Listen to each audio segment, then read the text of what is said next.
मला आपल्याला एवढंच सांगायचं आहे की सोलापूर तुळजापूर धाराशिव रेल्वे मार्गाच्या बाबतीत मी वारंवार सांगितलं आणि 2019ला मी खासदार झाल्याच्या नंतर या प्रकल्पाला जी गती आली आहे ती आपल्या सगळ्यांच्या समोर आहे. आपण बघितलं असेल तुळजापूरपासून धाराशिवपर्यंतचा रेल्वे मार्ग त्या ठिकाणी काम प्रगतीपथावर आहे, पण तुळजापूरपासून सोलापूरपर्यंतचं काम मला वाटतंय ते मागं पडतं. दुर्दैव ह्या गोष्टीचं वाटतंय की ज्याचा काहीच संबंध नाही अशी काही लोक त्या चालू असलेल्या कामावर जायचं आणि उगं फुकटचं श्रेय लाटायचा जो केविलवाना प्रयत्न करते त्याच्याबद्दल मात्र त्यांची मला कीव येते. खरंच आपण एखाद्या गोष्टीत, कारण जी लोक आज श्रेय घ्यायचा प्रयत्न करतायत मला त्यांना एवढंच सांगायचं आहे की आपण हे आपले पिताश्री काही काळ खासदार होते, मग त्या 5 वर्षाच्या कालखंडामध्ये एखादा प्रश्न मांडलेला किंवा एखादं पत्र दिलेलं जर काय असेल हे जरी दाखवलं तरी आपण मान्य करू की बाबा काही प्रयत्न केलाय म्हणून. आज सोलापूर तुळजापूर धाराशिव रेल्वे मार्गाचा विषय आला की तीच अवस्था, केंद्रीय विद्यालयाचा विषय आला की तीच अवस्था.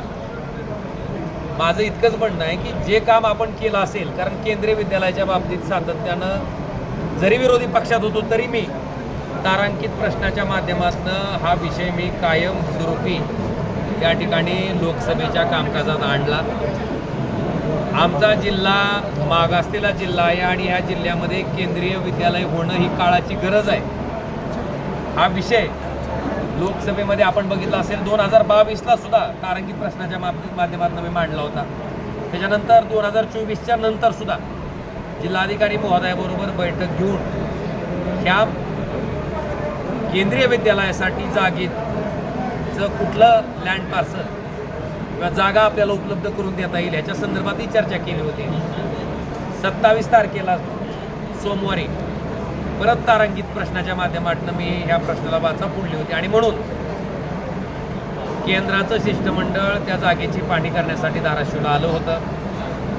आणि तरीसुद्धा जर खरंच इतके कार्यक्षम असते, खरंच यांची क्षमता असती तर तुम्ही 40 वर्ष ज्या काळात मंत्री म्हणून काम केलं त्या 40 वर्षाचा इतिहास पाहता हा जिल्हा देशाच्या मागासलेल्या जिल्ह्याच्या यादीत क्रमांक 3ला का आला याचं आत्मचिंतन जर केलं आणि दुसऱ्यानं काम केलेल्या कामाचं श्रेय घेण्यापेक्षा स्वतः जे काम केलंय त्याचा श्रेय घ्यायचा जर प्रयत्न केला तर ते अधिकच चांगलं होईल असं मला वाटतं.